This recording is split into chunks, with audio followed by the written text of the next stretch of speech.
இப்பெல்லாம் மன்னர்னு சொல்ல முடியாதுப்பா, மன்னிக்கணும். அவர்தான் தெய்வ குழந்தை ஆயிட்டாரு. அவரை இனிமே நம்ம தேர்ந்தெடுக்க முடியாது. அவர்தான் நாட்டுக்கு அவரால் ஏதாவது துன்பம் ஏற்பட்டால் அவரை திட்ட முடியாது. மனுஷனாயா நீ என்ன முடியாது. ஏனென்றால் தெய்வம் சோதிக்குதுன்னு தான் நம்ம சொல்லணும். சரி, அவன் எப்படியும் போவான், அதுக்கப்புறம் பேசிக்கலாம். அப்படி பார்க்கும்போது இந்த தெய்வ மகன் மன்னரை நினைச்சேன் நானு. அவனை பாருங்களேன், ஒரு பாசிஸ்ட், ஒரு சர்வாதிகாரி. அவன் ஒரு புஷ்பக விமானத்துல வருவான், ஒரு தேர்ல நிப்பான், எல்லாரும் பூ போடுவாங்க, மக்கள் வேலிக்கு அந்த பக்கம் தான் நிக்கிறானுங்க. அவனுக்கு என்னைக்கு புரியும் நம்முடைய பசி? மக்களோட ஸ்பர்சம் தெரியாதவன், அந்த மனம் தெரியாதவன், அந்த வேர்வையை தொடாதவனுக்கு எப்பவாவது புரியுமா அவனுக்கு? அவன் தெய்வ மகன் கிடையாது, டெஸ்ட் டியூப் பேபி. அவனை அப்படி விட்டுறலாம். பிரகாஷ் ராஜ் அவங்க அதாவது பெங்களூர் சென்ட்ரல் தொகுதியில நிற்கும் பொழுது டெபாசிட்டை இழந்தவர். 2019 தேர்தலில் பெங்களூர் சென்ட்ரல் தொகுதியில அவர் போட்டியிட்டார். யார் எதிர்த்து போட்டியிட்டார்னா காங்கிரஸ் எதிர்த்து போட்டியிட்டாரு, பாரதிய ஜனதா கட்சி எதிர்த்து போட்டியிட்டார். அங்கே டெபாசிட்டை இழந்த ஒரு நடிகர் என்பதுதான் பிரகாஷ் ராஜ் அவர்களுக்கு அரசியல் இருக்கக்கூடிய அனுபவம். அதனால் நான் இருக்கின்றேன், நான் நிரந்தர எதிர்கட்சி, எந்த கட்சியா இருந்தாலும் எதிர்க்கிறது மட்டும்தான் என் வேலை, இதெல்லாம் சொல்வதற்கு, பேச்சு கேட்பதற்கு நல்லா இருக்கும். ஆனா இன்னைக்கு லோக்கல் ஸ்டாண்ட் என்ன? எதிர்ப்பதை மட்டுமே முழு நேர ஒரு விஷயமாக வைத்து ஒரு நடிகர், ஒரு நடிகனாக நாம் எல்லோரும் மதிப்பு மரியாதை அளித்திருக்கின்றோம். அதை தாண்டி அரசியல்ல அவருடைய குரலுக்கு நான் மதிப்பு மரியாதையும் அளிக்க விரும்பவில்லை. இதே பிரகாஷ் ராஜ் நடிகராக நீங்க கேளுங்க, நான் சொல்றேன், நல்ல ஒரு நடிகர், நிறைய கதாபாத்திரங்கள் பண்ணியிருக்கிறாங்க. அதுல தனிப்பட்ட முறையில் எந்த குற்றச்சாட்டும் நமக்கு இல்லை. அரசியல்ல ஒரு அனுபவம், அவ்வளவுதான். 2019 பெங்களூர் சென்ட்ரல் தொகுதியில பிரகாஷ் ராஜ் அவங்க தேர்தல் நீங்க பாருங்க, எப்படி நின்னாருன்னு பாருங்க, யாரை எதிர்த்து நின்னாருன்னு பாருங்க. அப்ப காங்கிரஸ் பத்தி என்ன பேசினாங்கன்னு பாருங்க, பிஜேபியை பத்தி என்ன பேசினாங்கன்னு பாருங்க. இன்னைக்கு மோடி எதிர்ப்பு என்கின்ற ஒரே காரணத்திற்காக இந்த பக்கம் சேர்ந்து கொண்டு மோடியை திட்டுவது மட்டுமே முழு நேர வேலையாக நடிகர் பிரகாஷ் ராஜ் அவங்க வச்சிருக்காங்க. மற்றபடி அதை நாங்க சீரியஸா எடுத்துக்கலீங்க. அதே நேரத்தில் பிரதமர் அவருடைய இன்டர்வியூ, உதாரணத்திற்கு பிரதமர் அவர்கள் இன்னைக்கு கிட்டத்தட்ட 40 தொலைக்காட்சி நிறுவனத்திற்கு மேல இன்டர்வியூ கொடுத்திருக்காங்க. நமக்கு ஒரு பெருமை என்னன்னா, அந்த முதல் இன்டர்வியூவே தமிழ்நாடு சார்ந்த ஒரு தொலைக்காட்சியிலிருந்து ஆரம்பிச்சாங்க. பாரம்பரிய உடையில முதல் இன்டர்வியூ, பிரதமருடைய ஃபர்ஸ்ட் நேஷனல் இன்டர்வியூ இந்த எலெக்ஷன் டைம்ல ஒரு தமிழ் ஊடகத்துக்கு கொடுத்து தான் ஆரம்பிச்சாங்க. சோ எல்லா இடத்துலயும் பேசினாங்க. சோ பிரதமர் ஹிந்தியில பேசினது புரிஞ்ச விட்டவங்க எல்லாத்துக்குமே தெரியும். பிரதமர் அவர்கள் என்ன பேசினாங்க, அர்த்தம் என்னன்னு அது உங்களுக்கும் தெரியும். குறிப்பாக பிரதமர் அவர்கள் என்ன சொன்னாங்கன்னா, இங்கே ஒரு வேலையை செய்வதற்காக அனுப்பப்பட்டவன் நான், என்னுடைய வேலை கர்மா என்ன என்பது எனக்கு தெரியும் அப்படின்னு பிரதமர் சொன்னதை உடனே இவங்க அப்படியே மாத்தி, அது இந்தியில பிரதமர் பேசினதை மாத்தி, அதை ஸ்டேஜ்ல ஒரு 4 பேர் பேசுறாங்க. அதை வைத்து நாம் என்ன பதில் சொல்றது? அது பிரதமர் அங்க மட்டும் இல்ல, மேடையிலேயும் சொல்றாங்க, பொதுக்கூட்டத்திலேயும் பேசுறாங்க. அவருடைய கடமை என்ன? ஆண்டவன் எனக்கு என்ன வேலை கொடுத்திருக்கா, அந்த வேலையை செய்யறாங்கிறாங்க. அதனால இதை திருச்சி பேசுறவங்க நம்ம என்ன பதில் சொல்றது? மேடம், பிரகாஷ் ராஜோட உயிருக்கு ஒரு ஆபத்து வந்துடும், சனாதன சக்திகள் ஏதாவது பண்ணிடுவாங்களோ, அவரை பாதுகாக்க வேண்டிய கடமை என்ன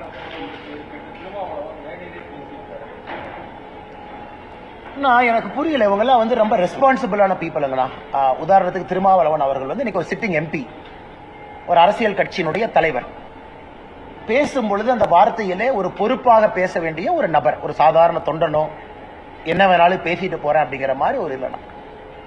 ஏன்னா இந்தியாவை பொறுத்தவரை, நம்மை பொறுத்தவரை, இது மோடி அவர்களே பல இடத்துல சொல்லியிருக்காங்க, மோடி எதிர்ப்பு என்பது பல எல்லைக்கு சில பேர் கொண்டு போயிருக்காங்க, பல எல்லை கொண்டு போயிருக்காங்க. மோடி எதிர்ப்பு டெல்லியிலிருந்து கேரளா வரைக்கும் பார்க்கிறோம், மோடி அவர்களை எதிர்த்து பேசுறவங்களை பார்க்கிறோம். அது ஜனநாயகத்தில் எங்களை பொறுத்தவரை உங்களுக்கு முழு உரிமை இருப்பதாகத்தான் பாரதிய ஜனதா கட்சியாக இருக்கட்டும், நம்முடைய பாரத பிரதமர் நரேந்திர மோடி அவர்களாக இருக்கட்டும், அப்படித்தான் பார்க்கிறோம். முழு உரிமை, என்ன வேணாலும் பேசலாம். இதை பல பத்திரிகை இன்டர்வியூல மோடி அவர்கள் தெளிவுபடுத்தியிருக்காங்க இந்த கடந்த ஒரு மாத காலத்துல. அதனால் அண்ணன் திருமாவளவன் அவர்களுக்கு என்னுடைய வேண்டுகோள், பேசும் பொழுது ஒரு பொறுப்போடு ஒரு பாராளுமன்ற உறுப்பினராக அவர் பேசணும். இன்னைக்கு இந்த சனாதனம் அதை மாத்தி மாத்தி பேசுறாங்க, சனாதன ஆதிக்கம் மாத்தி மாத்தி பேசுறாங்க. சனாதனம் என்பதையே திருச்சி பேசுறாங்க. ஆனால் இந்தியாவிலே நாங்கள் ஆட்சியில் இருக்கும் வரை, மோடி அவர்கள் பிரதமராக இருக்கும் வரை, மாற்று குரல் இருக்கக்கூடிய எந்த நண்பராக இருந்தாலும் எந்த அச்சுறுத்தலும் அவர்களுக்கு இல்லை. நாங்க ஸ்டாலின் அவங்கள மாதிரி காலையில் 2 மணிக்கு வந்து அரெஸ்ட் பண்ண போறதில்லை, 3 மணிக்கு வந்து தூக்கி ஜெயிலில் வைக்கிறதில்ல, ஒரு ஊடக நண்பர் மாதிரி குண்டாஸ் நாங்க போட போறது கிடையாது. அதெல்லாம் எங்க ஆட்சியில் யாரு மேலேயும் நாங்க போட மாட்டோம். அதனால 2 மணிக்கு 3 மணிக்கு வீடு புகுந்து கருத்துரிமையை நசுக்கி ஆட்சி செய்யக்கூடிய முதலமைச்சர் மாண்புமிகு திரு மு.க. ஸ்டாலின் அவர்கள் கூட்டணியில் இருக்கக்கூடிய திருமாவளவன் அவர்கள் கருத்துரிமையை பத்தி பேசுவதா வேடிக்கையா இருக்கு. அது அவர் இஷ்டம், எது வேணா சொல்லிக்கலாம், தெய்வ பிரிவுன்னு சொல்லலாம், எது வேணா சொல்லிக்கலாம். அவர் ராமர் பிள்ளைன்னு கூட சொல்லலாம். அவரு அது ஒன்றும் தப்பான வார்த்தைலாம் கிடையாது. மோடி அவருக்கு தெய்வ குழந்தை என்று சொன்னது வந்து பாத்தீங்கன்னா அவர் வந்து தெய்வ குழந்தை இல்லை, டெஸ்ட் பேபி என்ற வந்து நடிகர் பிரகாஷ் ராஜ் சொல்லியிருக்கார். அதை பத்தி உங்களுக்கு கருத்து? பிரகாஷ் ராஜெல்லாம் கருத்து சொல்லத்தான் தேவையே இல்லை, அவசியமே இல்லை. பிரகாஷ் ராஜ் ஒன்றும் அப்படி ஒன்றும் நல்லவன் அவங்க அப்படி ஒன்றும் கிடையாது. அவர் பாட்டு சினிமா ஃபீல்டு உட்காந்து நல்லா நடிச்சு தான் பார்த்து ஜாலியாக இருக்காரு. இவர் வந்து செய்ய வேண்டியதானே. இப்போ இவர் என்ன பண்ணாரு தெரியும்? பிரகாஷ் ராஜ் சரி நடிச்சு சம்பாதிச்சு இவ்வளோ பணம் என்ன நல்லது பண்ணியிருக்காரு? அவங்க ஊர்லேயே பண்ணியிருக்காரா? பண்ணல. ஒன்றுமே இல்லாத ராகவா லாரன்ஸ் பண்ணுறாரு, கேபி பாலா பண்ணுறாரு. இந்த வெள்ளத்தில் கூட ஒரு வீட்டுக்கு போய் கையிலேருந்து ஆளுக்கு 2000 பணம் கொடுத்தா தான் அதில் தான் பட்டல. இப்போ 2 பேருக்கு ஆட்டோ வாங்கி கொடுத்துருக்காரு. என்ன நிறைய பண்ணியிருக்காரு. அவர்லாம் கம்பேர் பண்ணும். பிரகாஷ் ராஜ்லாம் பேசுறதுக்கு தகுதியே இல்லாத ஆள் தான். தரக்குறவா மூல பேசுறதே மூல தப்பு. நான் ஒரு நாட்டினுடைய முதல்வர் பிரதமர் அவரை வந்து தரக்குறவான வார்த்தையை மூல பேசக்கூடாது. ஒண்ணு, தரக்குறவா பேசுறதுக்கு முதல்ல இவருக்கு தகுதி இருக்கான்னு பார்க்கணும். இவருக்கு தகுதி இல்லை, இவர் தகுதியற்றவர் அதை பத்தி பேசுறதுக்கு. மோடி அவன் இவன் பேசுறது, அப்புறம் டெஸ்ட் பேபின்றது அதெல்லாம் இவர் பேசவே கூடாது. இவர் ஏதாவது நல்லது பண்ணிதான் இவர் பேசலாம். இவருக்கு கடைசி பட்சம் இவருடைய கர்நாடகாவில் நல்லது பண்ணல இவர் மக்களுக்கு. அப்புறம் இவர் எப்படி அதை பத்தி பேசலாம்? அவரு இன்னைக்கு நான் மோடி வந்ததுக்கப்புறம் டிஜிட்டலைஸ் பண்ணதுக்கப்புறம் தான் நாட்டில் இன்னைக்கு ஒரு பூக்காரங்க அப்புறம் பழக்கடைக்காரங்க அப்புறம் தள்ளு வண்டில் கடை போடலாம், நீங்கள் பேடிஎம் பண்ண இது பண்ணு வச்சிருக்காங்க. அந்த பழக்கத்துக்கு மக்களை மாறிச்சார் டிஜிட்டலைஸ் பண்ணி.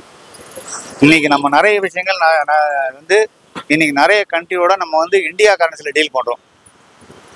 பொருளாதாரத்துல நல்ல 5வது இடத்துல இருக்கும். ஒண்ணு, இன்னைக்கு வந்து பாத்தீங்கன்னா பல நாடுகளோட நம்ம வந்து மிசைல் எக்ஸ்போர்ட் பண்ணிட்டு இருக்கோம். ஒரு காலில் நட்புறவு மட்டும் இல்ல, ஒரு காலம் நம்ம வந்து ஆயுதம் வாங்கியிருந்தோம், இன்னைக்கு நம்ம வித்துன்னு இருக்கோம்.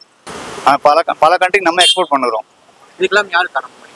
மோடியோட உழைப்பு தாங்க, மோடியோட சேவை தான், அவருடைய சேவை தான். ஒரு நாட்டினுடைய பிரதமர் என்ன பண்ணுமோ, நம்ம கண்ட்ரி என்ன ஸ்ட்ராங் பண்ணுமோ அவ்வளோ ஸ்ட்ராங் பண்ணி வச்சிருக்காரு கண்ட்ரியை. அவர்தான் மதவாதத்தை மக்களிடம் பிரிக்கிறாருலாம் சொல்றாங்க. அப்படின்னு நாங்க உத்தரப்பிரதேசில் முஸ்லீம் இல்லையா? உத்தரப்பிரதேசில் முஸ்லீம் ஓட்டு போட ஹிந்து மட்டும் ஓட்டு போட்டு ஜெயிக்கிறாரா?